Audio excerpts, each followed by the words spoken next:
नमस्कार. आजचा आपला विषय आहे की त्वचेचे जे विकार आहेत, सोरायसिस, गजकर्ण, इसब, हे जे विकार आहेत, ह्या विकारामध्ये कोणतं प्रकारचं अन्न सेवन करू नये. कोणते अन्नाचे घटक तुम्ही सेवन करू नका, की जेणेकरून तुम्हाला हा आजार जास्त बळावणार नाही. किंबहुना तुम्हाला हा आजार जर का संभव वाटला, तर तो तुम्ही रोखून धरू शकता ह्या माध्यमातनं, की तुम्ही हे पदार्थ सेवन न केल्यामुळं. तर तसे कोणकोणते पदार्थ आहेत की जे तुम्हाला चालणार नाहीत ह्याच्यामध्ये सेवन करायला. ह्याचा पहिल्यांदा अभ्यास करताना आपण त्वचेच्या विकाराचं काही स्वरूप लक्षात घेऊ. आता हे स्वरूप लक्षात घेताना सुरुवातीला जे लक्षण दिसतं ते म्हणजे खाज असते. खाज असते, आग असते त्यामध्ये. त्याच्यानंतर त्वचेचं वैवर्ण झालेलं असतं, त्वचा ही काळपट झालेली असते किंवा कधी कधी आरक्त होते, म्हणजे लालपणा येतो त्वचेमध्ये. तर तो लालपणा आल्यानंतर की काही वेळेला अशा बारीक बारीक बारीक पुरळ पण उठतात. अशा पद्धतीचा जर काही त्रास असेल तर तो जास्तच इरिटेटिंग व्हायला लागतो. त्याचबरोबर त्वचा कोरडी पण पडते, म्हणजे ड्रायनेस खूप असतो तिथं. त्यानंतर झोप न येणे, तुम्हाला अजिबात झोप लागत नाही. आणि विशेषतः ही जी खाज आणि आग असते ना, ही जेवणानंतर किंवा रात्री झोपेच्या वेळेला निर्माण होत असते. आणि त्यामुळं झोप बिलकुल लागत नाही, अस्वस्थपणा वाढतो, मन अस्वस्थ होतं. मन अस्वस्थ होणे हे अतिशय महत्वाचं लक्षण ह्याच्यामध्ये सांगितलेलं आहे. आणि जर मन अस्वस्थ झालं तर तुमचा हा आजार आणखी बळावतो आणि तुम्हाला त्रास आणखीन व्हायला लागतो. त्याबरोबर रक्त येणं, पू येणं, असे सुद्धा काही लक्षणं त्याच्यामध्ये आपल्याला बघायला मिळतात. हे झालं त्वचेच्या विकाराचं स्वरूप, तुम्हाला मी ढोबळमानानं सांगितलं. आता ह्या सगळ्या गोष्टीला कोण जबाबदार आहे? तर तुमच्या शरीरातील दोन दोष जबाबदार आहेत. ते कोणते जबाबदार आहेत? तर कफ आणि पित्त. त्याचबरोबर वातही जबाबदार असतो, कारण तिन्ही दोषांचं असंतुलन झाल्याशिवाय कुठली घटना घडत नाही. पण कफपित्त हे प्रामुख्यानं ह्याला जबाबदार आहे. आता हे जबाबदार आहेत म्हणजे काय होतं, तर यांच्यात असंतुलन होतं. आता हे असंतुलन का होतं? जे मी पदार्थ खाऊ नका म्हणून सांगणार आहेत, ते जर तुमच्या खाण्यामध्ये आले तर काय होणार आहे? असंतुलन ह्या तिन्ही दोषांचं होणार आहे. तुमचं पचन प्रॉपर होणार नाही. पचन प्रॉपर नाही झालं की तुमच्या पोटामध्ये, आमाशयामध्ये विषाची निर्मिती होणार आहे. आणि ही विषाची निर्मिती झाल्यानंतर हे विष कुठे जाणार आहे? रक्तामध्ये शोषलं जाणार आहे. आणि रक्तामध्ये शोषलं गेल्यानंतर रक्तदुष्टी स्वाभाविक आहे. रक्त हे तुमचं खराब होणार आहे. त्याचबरोबर रक्तानंतरचा धातू जो येतो तो मांस धातू, म्हणजे रक्त खराब झालं, मौस धातू खराब झाला. आणि रक्त आणि मौस हे दोन धातूंचं स्थान जे आहे ते म्हणजे त्वचा आहे. आणि या त्वचेमध्ये तुम्हाला जे हे व्याधी दिसायला लागतात, आजार त्याचा संभव व्हायला लागतो. त्यामुळं हे तिन्ही दोष साम्यावस्थेत असणं अतिशय आवश्यक आहे. आता तिन्ही दोष तुम्ही म्हटलं, कफ आणि पित्त हे प्रधान दोष त्यामध्ये जबाबदार आहेत. मग तीन दोष कसे आले असं तुम्ही प्रश्न विचाराल. याचं उत्तर असं आहे की वाताशिवाय हे कफ आणि पित्त हे दोन दोष बिघडूच शकत नाहीत. वात हा स्वतःला जबाबदार असतो. उदाहरणार्थ तुम्हाला श्लोक सांगतो जाता आता. पित्त पंगू कफ पंगू पंगवो मलधातवा वायुना यत्र नियंते तत्र वर्षती मेघवत. म्हणजे पित्त आणि कफ हे पंगू आहेत, हे वाताशिवाय काम करू शकत नाहीत. जसं आकाशामध्ये कितीही ढग जमा झाले तरी पाऊस पडत नाही. ज्या वेळेला वारा सुटतो आणि ढग एकमेकावर आपटतात त्याच वेळेला वर्षा होती, पाऊस पडतो. तसं वात सुद्धा ह्याला अतिशय कारणीभूत आहे. त्यामुळे हे तिन्ही दोषांचं असंतुलन घडतं. असंतुलन घडून हा त्वचा विकार तुम्हाला पाहायला मिळतो. आता ह्याच्यामध्ये तुम्हाला काय पथ्य पाळायचे म्हणजे काय खायचं नाही, हा एवढाच भाग मी आज तुम्हाला सांगणार.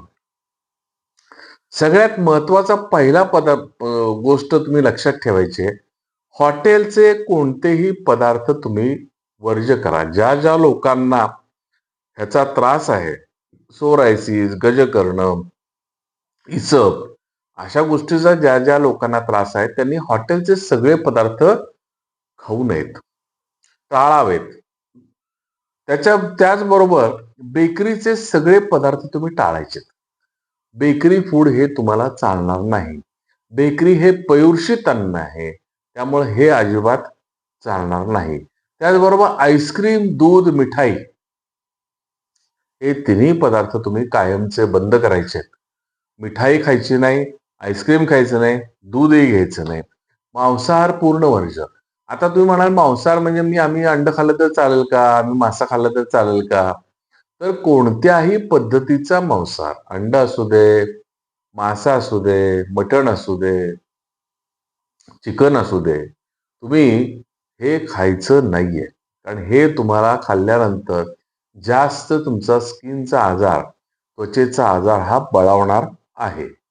त्याचबरोबर भाज्यांमध्ये विशेषतः वांगी, बटाटा, पावटा, वाटाणा हे तुम्ही टाळा. हे वातुळ आहेत आणि हे दोष असंतुलन करायला कारणीभूत ठरणारे पदार्थ आहेत. त्याचबरोबर गवारी आणि मटकी सुद्धा तुम्ही खाऊ नका. गवारी, मटकी ही सुद्धा अतिशय घातक तुम्हाला ह्याच्यामध्ये दिसते. त्याच्यानंतर भात जर तुम्ही खात असाल तर तो अल्प प्रमाणात खा.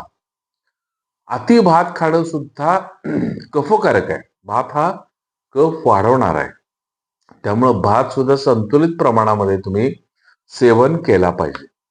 त्याचबरोबर मसालेदार पदार्थ, तिखट पदार्थ, तळलेले पदार्थ, मसालेदार कुठलेही स्पायसी फूड असेल ते, तिखट अगदी झणझणीत पदार्थ काही जणांना आवडतात ते तुम्ही टाळा.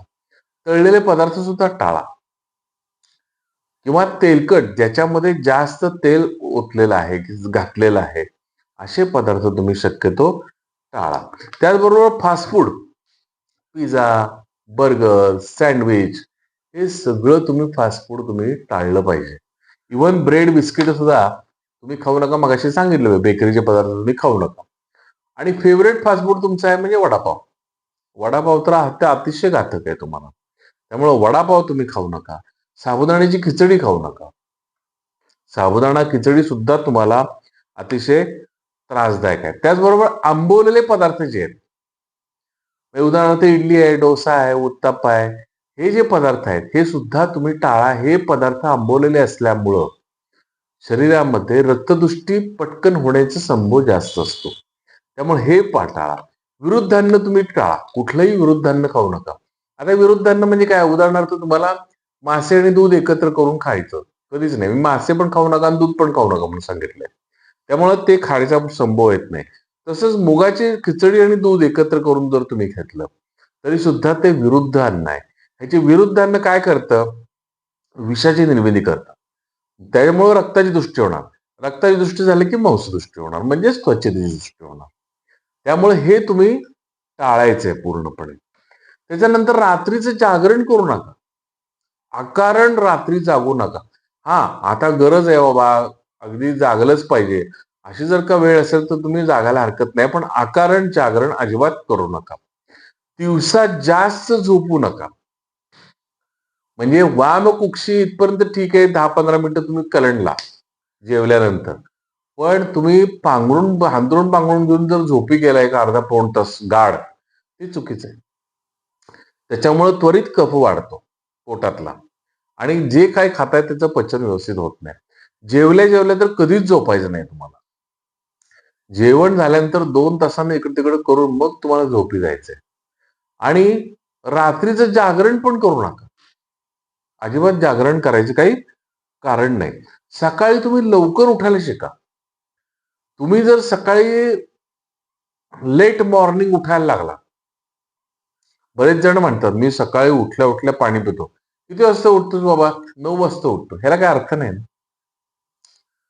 तुम्हाला ऍक्च्युली ब्राह्ममुहूर्तावर उठलं पाहिजे. 4:30-5 वाजता किमान उठलं पाहिजे. मी म्हणतो ठीक आहे.